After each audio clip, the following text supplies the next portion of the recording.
Hello, and welcome to another edition of the AI Cash Grain podcast. I'm Satish Nandapurkar, and today is Friday, October 4th. Again, quick disclaimer: sometimes we recommend futures and options on this podcast, and the risk of loss of trading in futures and options is substantial, and each investor and/or trader must consider whether this is a suitable investment. So with that, let me go into what's happened this last week. Of course, first I'll go to Cy Monley, and he'll talk about the markets. Corn was up 7 cents to 424.75. Beans were down 28 cents to 1037.75. So a little divergence between corn and beans. Cy will come along and talk again about what the traders are thinking, traditional traders, and how they see the next few months going as we are moving through harvest here. Kevin will come on and talk about the models. Our models have gotten more short-term focused as we're getting to the end of this harvest period. Corn is slightly bullish. Beans are slightly bullish. Out to the end of October, that's kind of what the data is pointing to, a little bit up for both. And thus, as a result, when we push those through our simulation models are saying to hold where we are. Now, remember, we sold 15% at the end of September on Monday's market close in both corn and beans. So now we're 85% sold in corn at 443. We're 85% sold in beans at 1093.50. Given those sales and given what the models are saying, slightly bullish, the recommendation in both cases this week is to hold. So with that, I'll pass it over to Cy. Cy, what do you think? And what are the traders looking at right now? Well, thanks, Satish. We've got a lot going on actually in the grain markets, and I think we're going to find that a lot of this stuff is priced in from a fundamental standpoint. So I'll start with corn, then we'll jump to beans. But the first thing that was going on at corn is, we had a nice 50-cent rally. We had some lower USDA numbers. I think you didn't really have harvest pressure because we haven't seen farmers have to sell. We have insurance, and a lot of these guys, the strike price, they don't have to sell, so they just kind of waited as they get into harvest. But as that rolls off, let's say you get to the 15th of October, I think you're going to start to see more farmers think, oh, the insurance is rolled off, so I got to start to sell. And why are we on a 50-cent rally in corn? Well, that's a wheat thing. I think if we go and look at some of our models, Satish, we had a wheat to corn ratio that was a pretty big deal for this time of year. And we had a nice wheat rally on geopolitical issues, Russia being sold out. There's some dryness. So wheat kind of pulled corn up. And now I think we're kind of at the top end of that range. Come harvest, and now insurance is rolling off. You get to 430, 440 D's corn, 450 March corn. You should start to see some pressure. And two, if beans are going to roll over, beans have another interesting story. Why did beans rally so much and meal have that big spike? Well, this deforestation out of Europe was a big deal. What we heard was ADM has been buying up everything they can in front of this with the idea that the EU was going to implement this at the end of the year. Well, now they came back and said, no, we're going to vote on it. We might punt. We're going to wait a year. Well, that reversal could be pretty nasty if we're not going to have this deforestation trade on. People are long ready for it. Now you're getting into harvest. We're hearing yields are pretty big.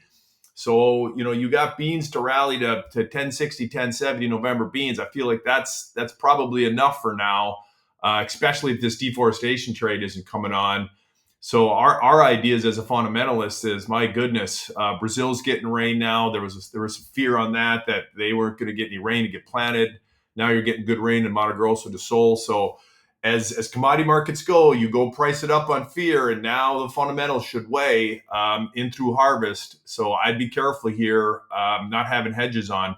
I know our models might say something different, Kevin, but that's the yin and yang we're looking for, is how our models can catch up on this. What are you seeing, Kevin?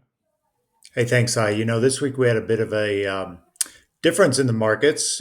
Beans obviously falling hard, corn managing to keep a little bit of steam in the rally here. But, overall, there's just not a lot of life in these markets. And, one thing we're looking at is actual corn yields coming out of the fields. We have a way to collect nearly 10,000 farm field results as they're happening. And so we're keeping a close eye on that. And what I can say, we'll continue to up these as we get closer to the crop report and share the results with you. But right now, corn is showing a slightly better than USDA mark, but not enough to make us think that there's going to be a huge revision in the USDA corn yield number. So right now, we're kind of, our best guess is that USDA corn yields will stay probably where they are from the last print in September, maybe slightly higher, but overall, our corn model continues to be flat and neutral to bearish, maybe into the first of the year with no real chance of big upside potential here as we move forward.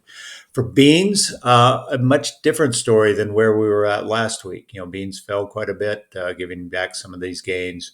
Our bean model is pretty flat as we look forward here, much different than it was last week. And some of that is reflective of, as Cy talked about, bigger soybean numbers. The soybean numbers are, how do I put this? Shocking, with about 20% of our farms reporting so far.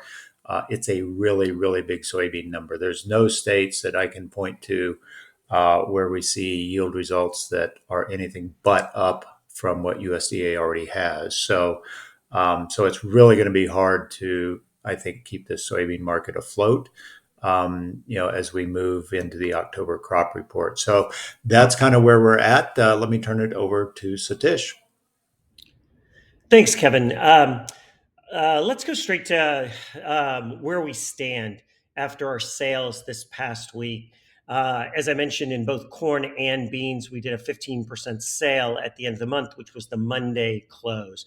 So with respect to corn, you can kind of see we are 85% sold at 443.04. The benchmark, which is our goal is to beat the benchmark, is 85% sold as well at 431.91.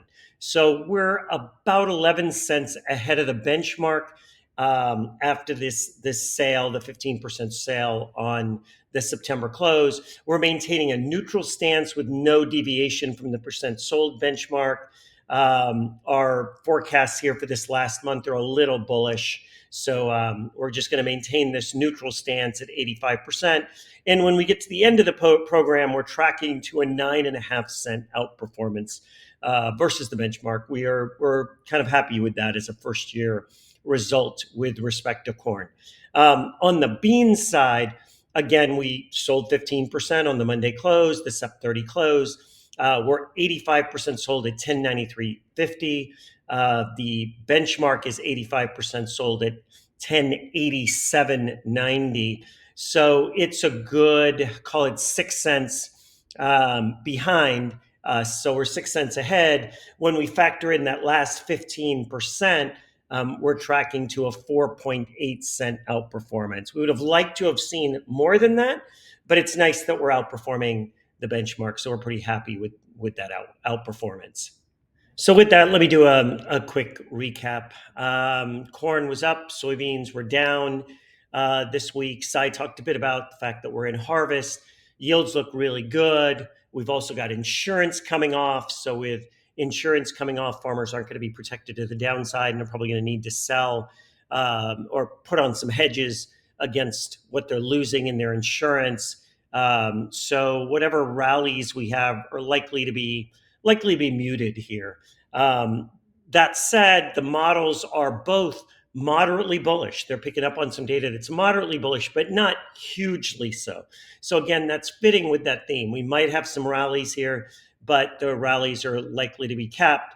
And as a result, when it comes to our models, we just sold 15% of our bushels on Monday's close, end of the month.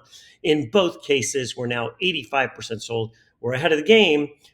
Corn is nicely beating its benchmark. Soybeans is beating its benchmark, but by less. And the recommendation this week is just to hold at that 85% sold. Again, thanks for being a subscriber to the AI Cash Grain podcast. We'll be back here next week with our analysis, myself, Cy, and Kevin, and look forward to seeing you at the podcast next week. Thank you.